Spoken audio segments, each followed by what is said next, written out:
Don't forget to like and subscribe to follow good stories.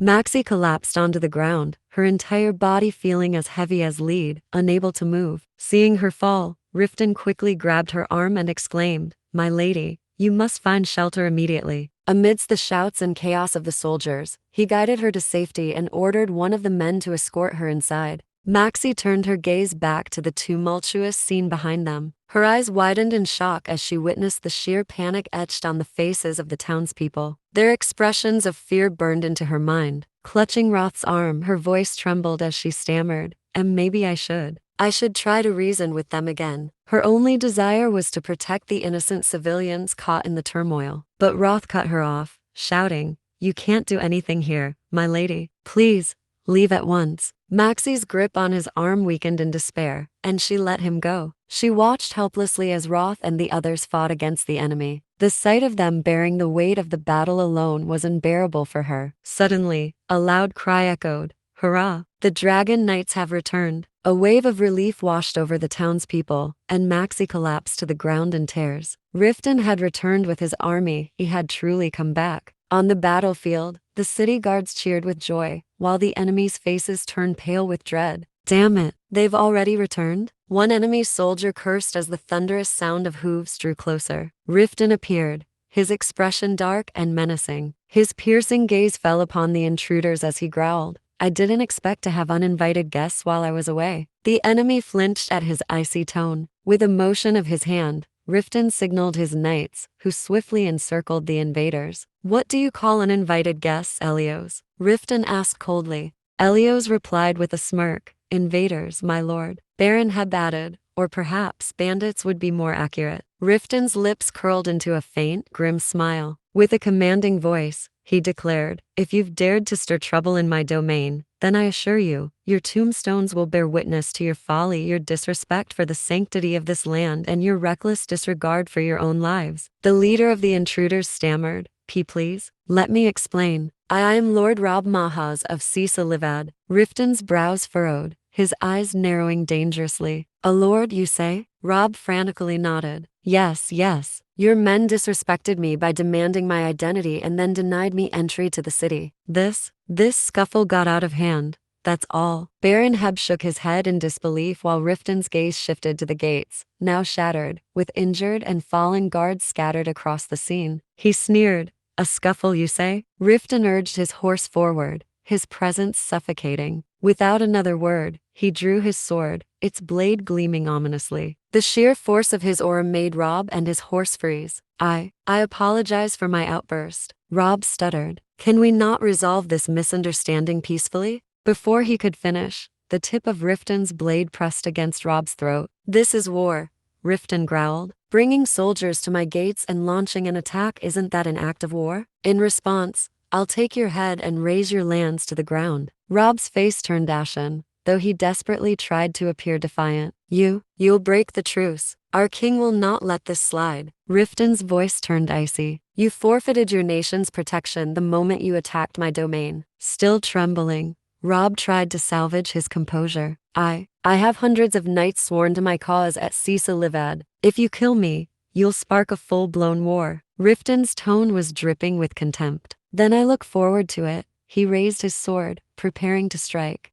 "Sir Riften," a voice shouted. Riften's blade froze mid-swing as Ruth came running toward him, gasping for breath. "If this man truly is a lord from Livad, we cannot kill him outright. Let us interrogate them and inform Livad before deciding their fate." Riften glared at Ruth, clearly irritated. "You dare oppose my decision?" Ruth stood firm, unshaken. "If we provoke a war, it will only bring unnecessary losses. Follow the law, demand compensation, and resolve this without bloodshed." Riften's blade hovered ominously over Rob's throat. "He dared to invade my land and wreak havoc. Law? What law protects him now?" Baron Heb stepped forward, nodding in agreement with Riften, his face grim. "That's right, my lord. Deal with them right here and now." One of the soldiers shouted. "I bet not all the knights of Sisa Livad are like this bunch." Ruth sighed heavily, his tone exasperated. "Honestly, you hot-headed fools, why must we provoke conflict with Livad?" He gestured toward one side. "And besides, my lord,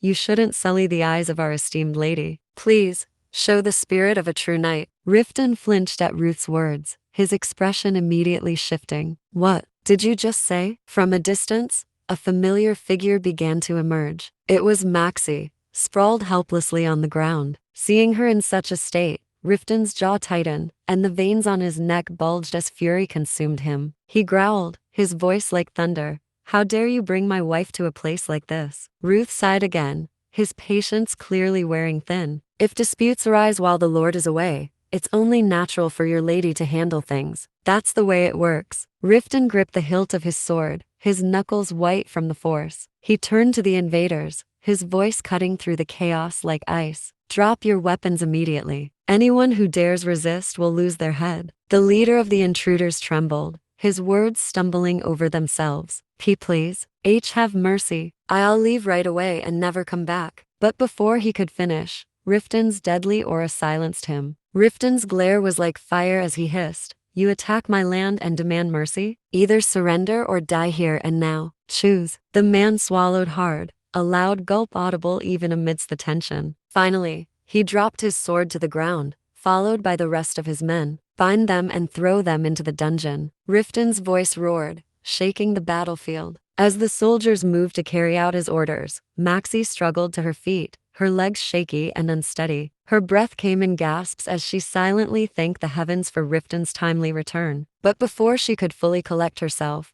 Riften was already standing before her. His face was a storm of rage. What were you thinking, coming to a place like this? He barked, his voice sharp and furious. Maxi flinched, her body trembling as she stammered, because there was some trouble. So and what exactly did you think you could do about it? Riften cut her off, his voice rising in frustration. Maxi shrank under his anger, her head bowed, unable to speak further. His words cut deeply, echoing her own feelings of helplessness. What could I possibly do? The weight of her inadequacy pressed heavily on her chest, and she bit her lip, feeling tears prick at her eyes. Suddenly, Riften's hand reached out and wrapped around her waist. Maxi gasped, her eyes widening in surprise. For a moment, she thought she caught a glimpse of pain hidden behind the storm in his eyes, but it was gone in an instant. Without a word, Riften scooped her up effortlessly and placed her on his horse. Turning to his men, he gave a sharp order. We're heading back to the estate. Clean up this mess. The soldiers immediately parted, creating a path for their lord. As the horse began to move, Maxi's hair fluttered softly in the breeze. Though she was cradled in Riften's strong arms, her heart was heavy with guilt. She glanced up at his sharp, stoic profile, her thoughts swirling with memories. She remembered Riften braving the rain to pick flowers for her, his hands stained with mud, yet his face softened with warmth. He was a man of quiet tenderness hidden behind his rugged exterior.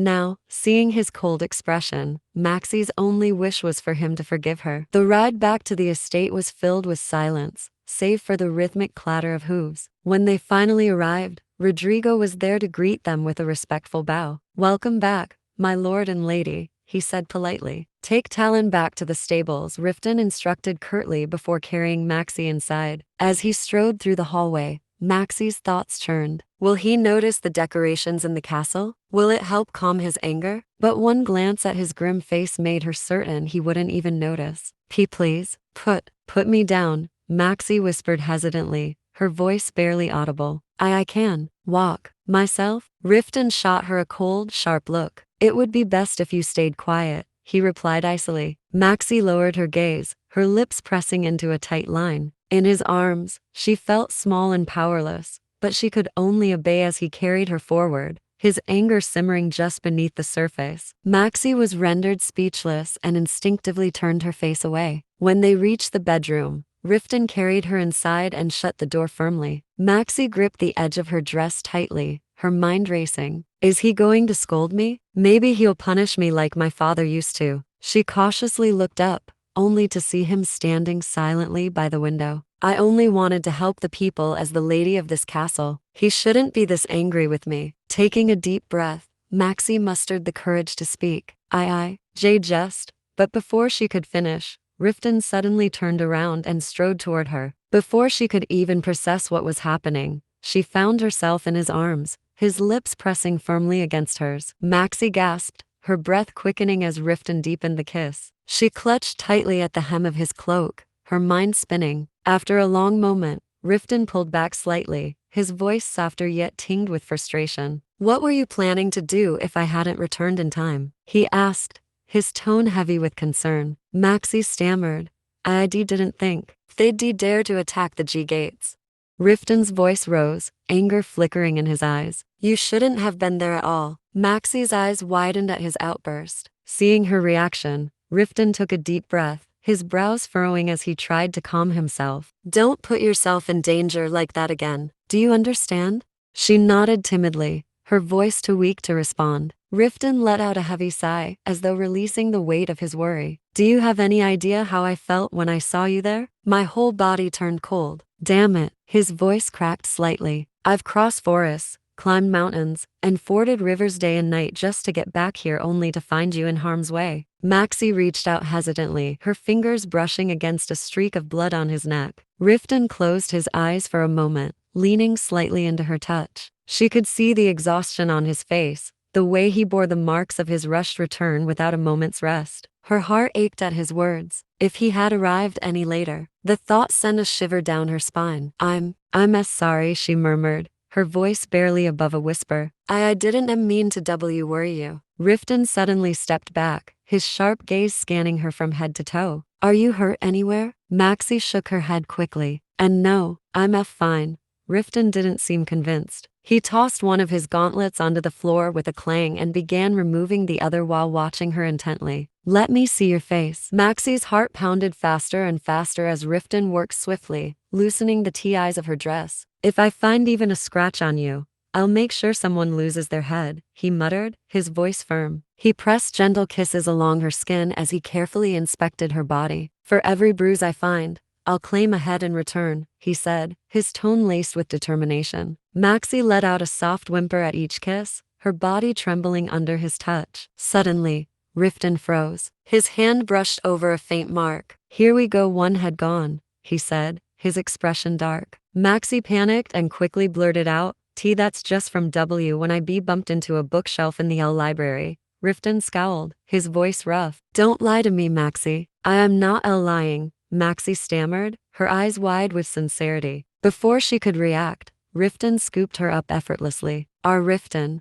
I am fine, really. I'm not hurt," she pleaded as her face flushed bright red. Ignoring her protests, Riften tossed her gently onto the bed. "I told you I'll check myself," he said, his voice unwavering. As he continued his search, his hands moved with care and precision. Then he stopped abruptly, his gaze locking onto a small wound on her knee. His jaw tightened, and the air around him grew heavy. "This mark," he growled. "It's the end for those bastards." Maxi suddenly recalled the intruder's words and sat up quickly, her voice trembling. It's just a small scratch from when I fell. It doesn't hurt at all. Please, don't kill anyone." Riften clenched his fists, his anger boiling over. "They didn't just trespass on my land, they dared to harm you. Killing every last one of them wouldn't even begin to be enough. If I don't make an example of them, they'll think they can get away with anything." But you just returned," Maxi whispered, her voice soft and hesitant.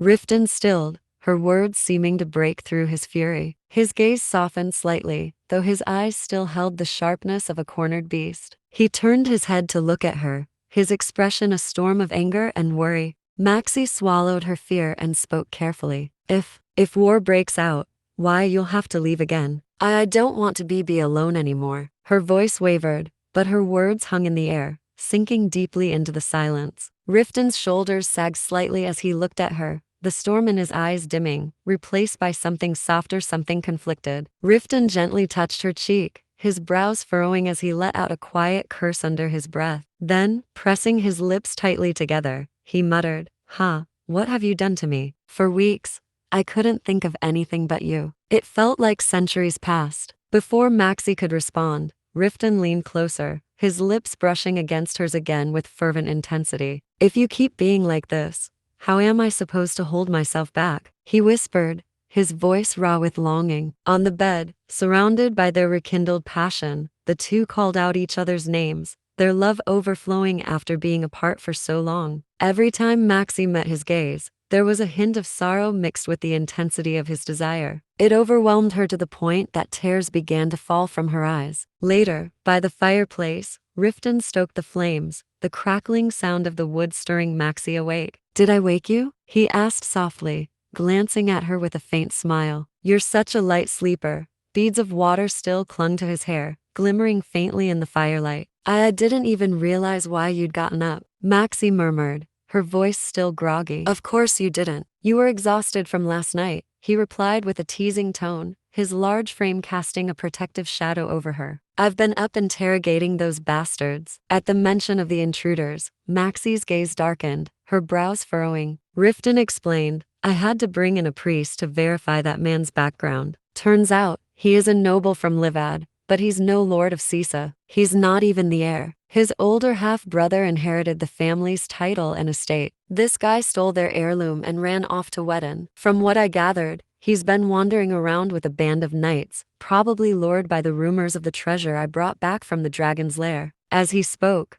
Riften reached out to tuck a strand of Maxi's hair behind her ear. The gesture made her cheeks flush a deep red. Do you think he came to harm you?" she stuttered nervously. Riften snorted. "He's not that stupid. His plan was likely to sneak into the castle, loot the treasure while my knights were away, and then flee. What he didn't expect was that I'd return from the capital in just 8 days." His jaw tightened, anger flashing in his eyes. "Damn fool showed up at the worst possible time. For him, that is. Or maybe it's because you returned in time," Maxi said quietly. Grinding his teeth, Riften's voice dropped into a dangerous growl. "If I hadn't rushed back, it would have been a disaster. That bastard brought 3 high-ranking knights with him and even had magical weapons. People like him deserve to lose their heads." Maxi quickly placed a hand on his arm to calm him down, her touch softening his fury almost instantly. "You're right," Riften admitted, his tone gentler now. "If war broke out and I had to leave you again, that would be unbearable." He buried his face into her shoulder and sighed deeply. "Tomorrow morning,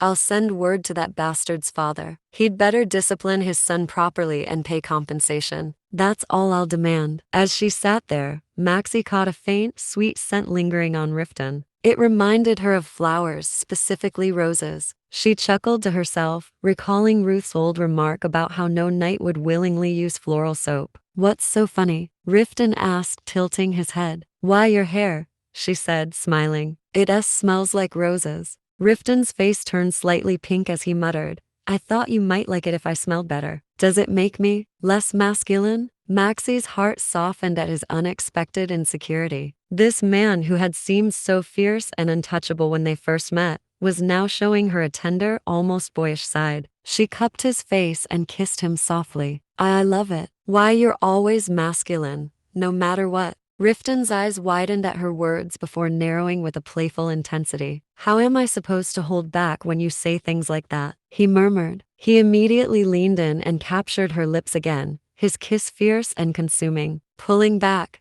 he grinned mischievously. "I guess I'll be using that soap for the rest of my life." Maxi gasped softly, still catching her breath. Riften, earlier.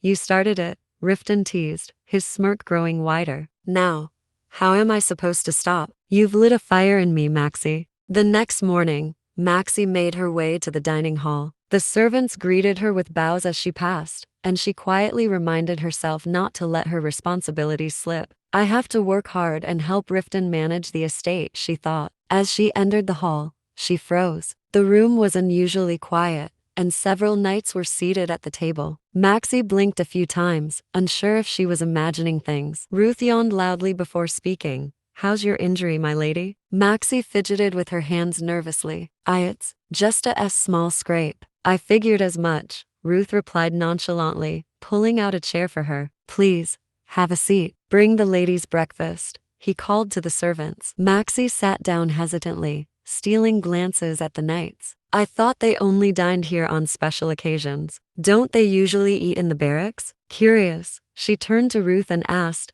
"Where's Riften?" "He's probably inspecting the repairs to the gate," Ruth answered. "He wasn't happy with the steel reinforcements and now wants to add magical barriers to protect the castle." Maxi forced a smile. "The more secure, the better." "All right," Ruth groaned, it's going to kill me, coming up with the magical tools he wants. The servant placed a hot meal before her, and Maxi stared at it, suddenly reminded of the enormous effort required to maintain the estate. Ruth glanced at her and added, "By the way, my lady, I believe you're capable of handling basic arithmetic, aren't you?" Maxi sat in silence, feeling flustered as the mage Ruth kept staring at her intently. Trying to distract herself, she blurted out, "Tea, the food. Is our really good tea today?" Ruth rolled his eyes, clearly unimpressed with her attempt to dodge his earlier request. Using a dramatic, woeful tone, he said, "Is this how you repay my kindness, my lady? Truly, this is heartbreaking." Maxi stammered in protest.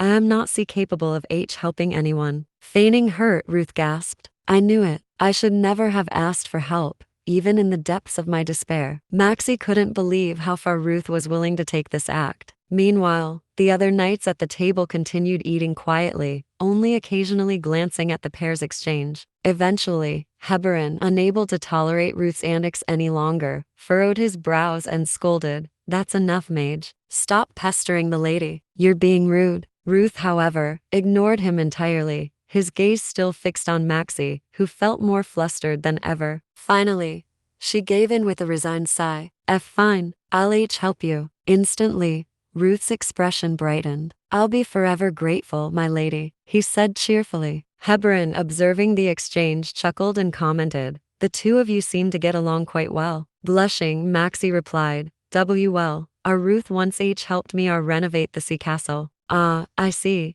Heberin remarked, nodding in understanding. "The castle does look much better than before." Maxi's cheeks turned a deeper shade of red at the compliment. "Tea, thank you," she murmured shyly. Just then, Elios pushed his chair back noisily and said, "All right, if we're done eating, let's get going." Heberin scratched his head, looking a little awkward as he bid Maxi farewell. After the brief exchange, the knights filed out of the room, leaving Maxi feeling somewhat dejected. Ruth, noticing her expression, sighed. "You can't blame them for their attitudes, my lady. After all, the fault lies with Duke Croy from the very beginning. The dragon-slaying mission brought glory and fame, yes, but without a bit of luck, things could have gone horribly wrong." Ruth paused, his tone growing more somber. That dragon wasn't some weak little creature that could be easily defeated. Yet the Duke placed all the responsibility on Lord Riften, knowing how dangerous the mission was. "And let's not forget your role as the lady of the castle carries its own obligations." Maxi's head shot up,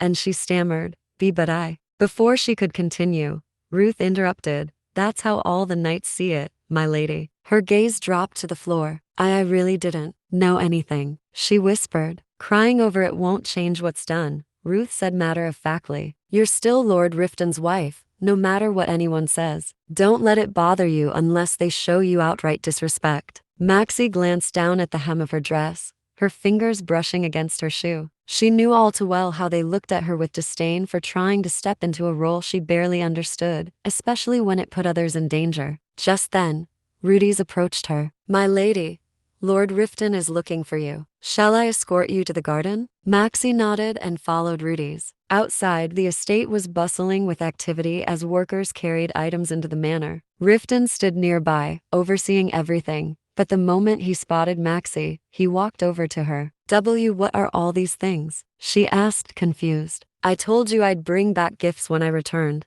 didn't I? Come," he said, taking her hand and leading her toward a small clearing.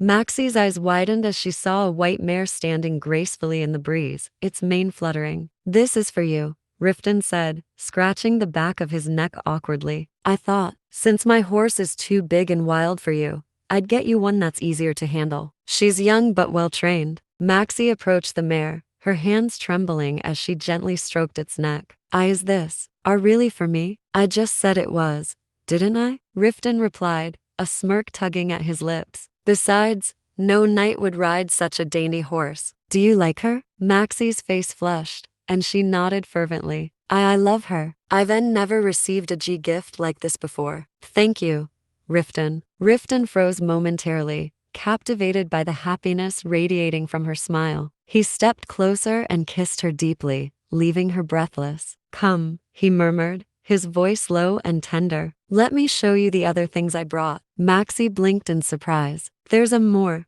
Riften pointed to a massive pile of boxes. All of that is for you. Her jaw dropped. All of that? As Riften led her back into the manor, he paused abruptly, his eyes scanning the now impeccably decorated castle. Rodrigo told me you worked hard to prepare all this, he said. Do you like it? Maxi asked nervously. Riften smiled faintly. Of course. When I came down this morning, I thought I'd wandered into the wrong castle. Maxi's cheeks turned pink. I was worried you didn't say anything. He chuckled softly. No one who's angry stops to compliment a castle, you know. And I didn't exactly have time to notice anything else back then. Hearing that, Maxi felt a pang of guilt and fear. Riften seemed to notice her unease and softened his voice. At that moment, I wasn't thinking about the castle or its decorations. All I could see was my wife in danger. You could have covered the walls in gold, and I still wouldn't have cared. He placed a hand gently on her head and said, It's done now. Don't dwell on it anymore. Come,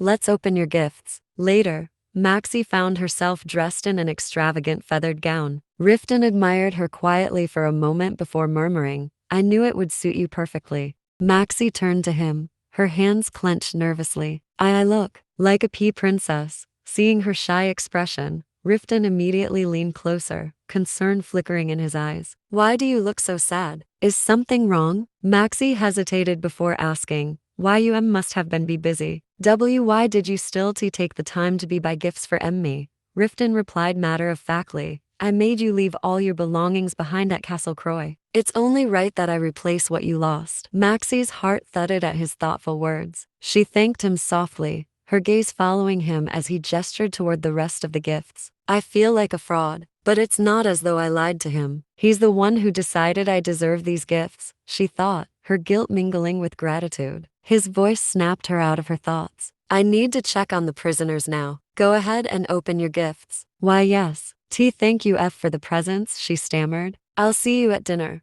Riften said with a brief smile before turning to leave. Maxi watched him walk away, then decided to handle some important tasks before returning to open the gifts. In the kitchen, Maxi was surprised to find strips of meat hanging to dry. They were preparing provisions for the winter, which was no small feat. As she mulled over the work required, Ulysses appeared, waving enthusiastically. Lady Maxi, he called out, his eyes scanning her from head to toe. I heard you were injured because of those scoundrels. Calm down, Ulysses, Garrow muttered, elbowing him. You're making the lady uncomfortable. Ulysses looked immediately contrite. If only I were a knight, I wouldn't have let them harm you, he said, his tone filled with regret. Maxi, flustered, reassured him. Thank you for your concern, but I'm really fine. Lord Riften W was there too. At the mention of Riften, Ulysses' eyes lit up with admiration. I heard they surrendered as soon as they saw Lord Riften. Those cowards didn't stand a chance against him. Maxi smiled at his enthusiasm.